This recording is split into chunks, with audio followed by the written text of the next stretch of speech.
usted después fue como presidente, ¿cuál es su primera gestión en el tema ambiental? Ahí me pones en un tema que he recorrido ya como alcalde.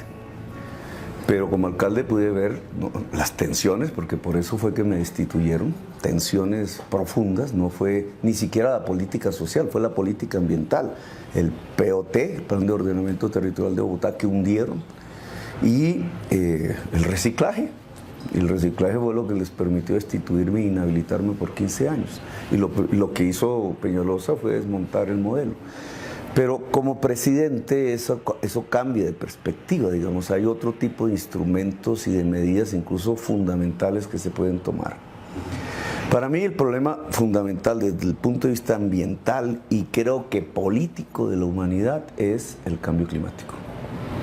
No es todo el problema ambiental, pero ahí, si eso no lo resolvemos, no resolvimos nada, porque puede acabar la especie humana y la vida en el planeta en tiempos que ya no son milenios, en tiempos que ya son decenios. Y lo que hagamos hoy es lo fundamental. Ya dentro de 50 años no se pudo hacer nada. Ya es contemplar como testigos la desaparición. Entonces, digamos, hoy hay una acción política inmediata.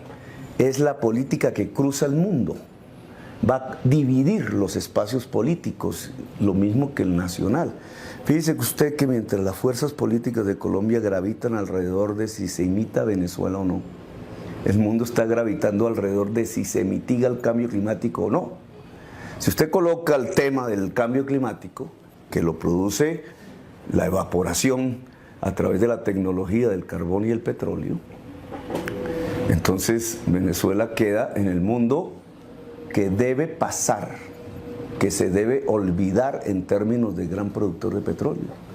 Pero si se remite esa pregunta a Colombia, que es donde estamos, entonces ¿cuáles son las políticas inmediatas que usted podría incentivar para mitigar desde su perspectiva el cambio climático y para adaptar el país al cambio climático? Hay varias que no son de un día para el otro, porque nada de esto es fácil. Tienes que cambiar la matriz energética, por lo menos dejar de usar el carbón. Eso es más o menos el 30% de nuestra generación eléctrica. Lo puedes cambiar perfectamente y de manera más barata por la energía solar y eólica. La eólica solo nos sirve en La Guajira. La solar me interesa muchísimo por sus efectos de democratización en la economía, que es un tema esencial en la perspectiva de construir equidad social.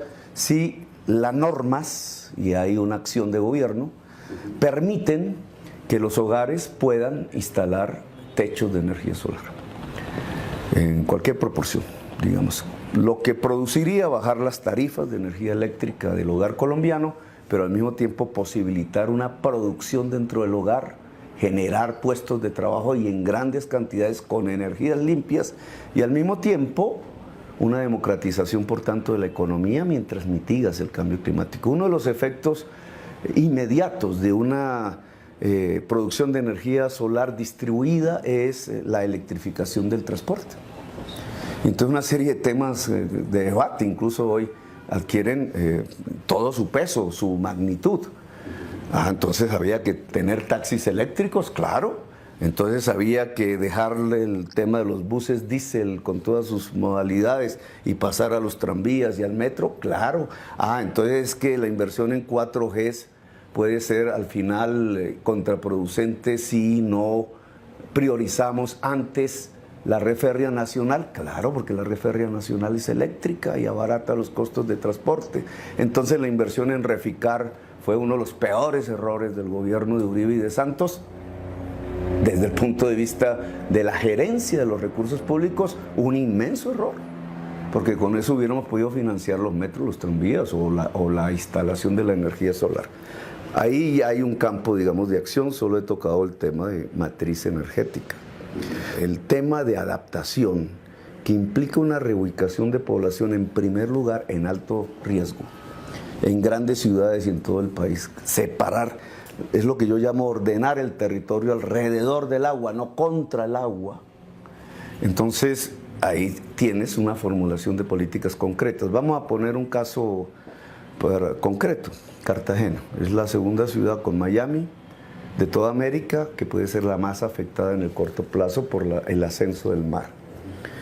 Eso implica que en Cartagena hay 26.000 familias muy pobres, en extrema pobreza, la mayoría, que las ves viviendo encima de una ciénaga al lado del mar, ¿cierto? Y que ya en perspectiva va a tener el agua al cuello.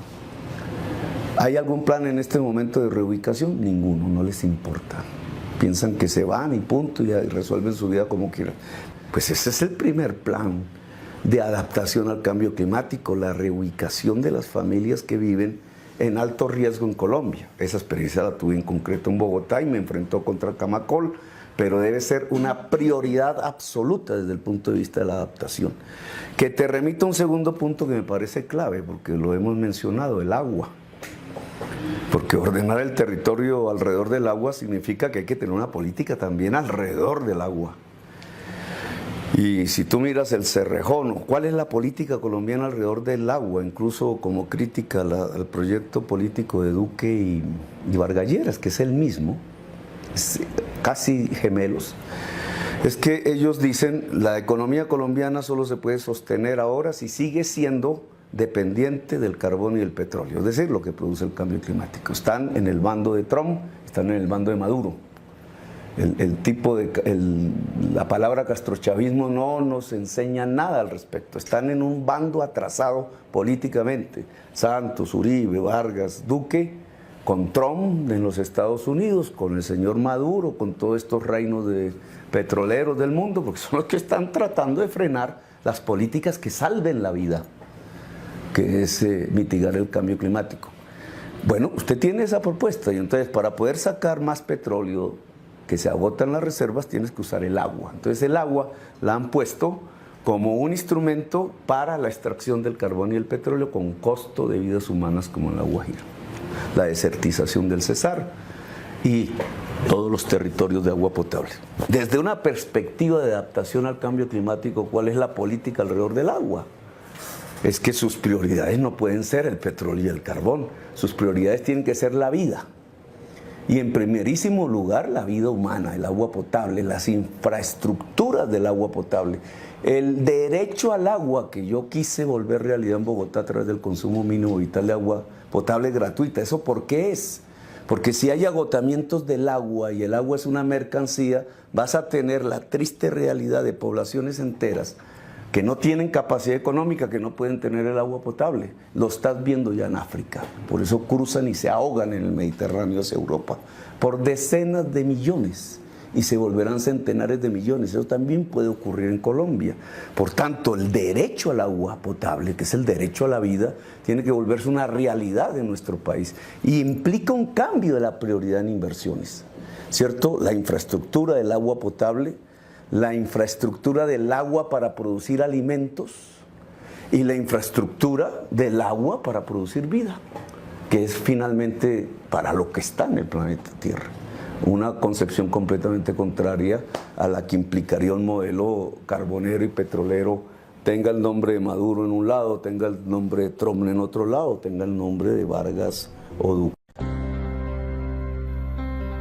Si te gustó este video, no olvides darle me gusta, manito arriba y suscribirte a mi canal.